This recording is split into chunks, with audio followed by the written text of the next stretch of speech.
told you keeping a low blood sugar level is key to weight loss? All the things you think you know about weight loss are probably wrong. You don't need to restrict fats and carbohydrates to lose weight. In this video, I'm going to explain to you how blood sugar control is key to sustainable weight loss, the factors contributing to blood sugar levels, and some ways to lower blood sugar levels to help you lose weight and that unwanted body fat. Be sure to stay until the end to learn how. Millions of people go on diets each year to lose weight, and sadly enough, the weight loss is not sustainable. Studies have shown that the key to sustainable weight loss is keeping the blood sugar low consistently throughout the day. And normal fasting blood sugar should range between 70 to 100 milligrams per deciliter. Though to actually burn body fat, your fasting blood sugar needs to be less than 95 milligrams per deciliter. A blood sugar taking 2 hours after eating needs to be less than 125 milligrams per deciliter to burn fat. Now that we've covered the normal blood sugar range and blood sugar control for weight loss, let's talk about how blood sugar works for blood sugar balance. If you haven't subscribed yet, hit the subscribe button, the bell to be notified every time I post a new video about nutrition, health, and weight loss. I help people lower their blood sugars, insulin resistance to lose weight, and even reverse some of the inflammatory symptoms, such as high cholesterol, high blood pressure, or high blood sugars. Many of my clients have reversed those conditions and even gotten off of their medications that were treating those conditions. I have helped countless women and men to lose their weight and keep it off using some of the strategies, and I'm excited to share some of them with you in this video. There are many factors that affect our blood sugar levels. The first one I'll talk about is visceral fat.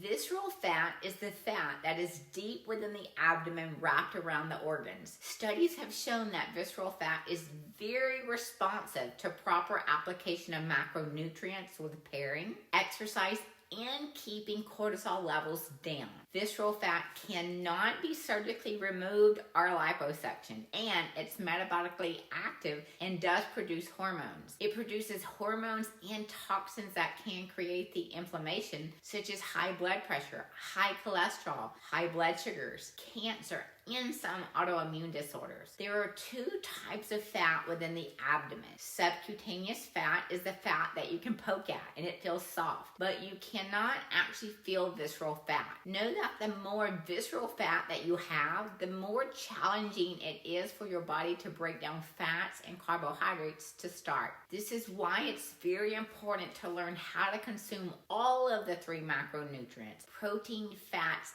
and carbohydrates. We will get into this a little bit later in the video. The next critical factor is sleep. Just one night of bad sleep increases blood sugar levels. Lack of sleep causes you to crave sugary foods due to an increase of ghrelin. This is a hunger stimulating hormone. This is why we feel hungry following a bad night of sleep. This means even if you're eating and exercising and doing everything else right, poor sleep can affect your ability to lose weight. The next thing that affects blood sugar control and balance are elevated cortisol levels. Stress is something we really need to keep in check in order to be able to keep our blood sugar levels low. When cortisol levels are elevated, they trigger the body to release sugar from the liver. This means you do not even have to eat to raise your blood sugar. When our mind or bodies feel stressed, our bodies naturally produce more cortisol to help the body be able to cope with that stress.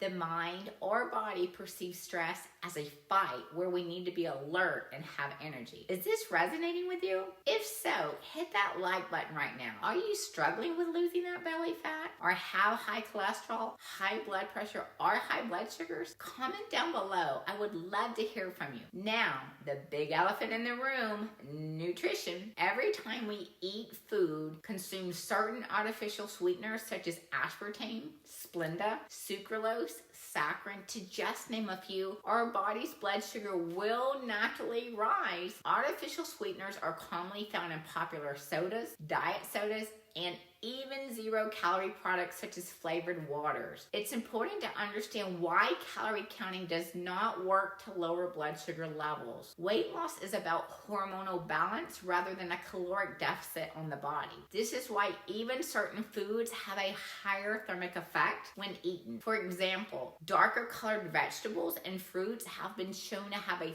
higher thermic effect when eaten than lighter colored foods. This means the darker a vegetable or fruit, the lower blood sugar response versus a lighter colored veggie or fruit. All foods, even protein, are broken down into glucose to be used for energy by the body. This means you do not have to consume sugary foods to raise your blood sugar. This is a common misconception I hear many times from beginner clients. There are many factors here. The quality of nutrition will be the most important, along with the timing of your meals. High quality or whole foods are going to have a lower and slower effect on your blood sugar than processed foods. For example, a rotisserie chicken will have a slower effect on blood sugar than canned chicken that is processed. Studies have shown that people have different blood sugar effects with different foods, meaning a person can consume bread and have a different blood sugar response than another. But this is due to the person with a higher blood sugar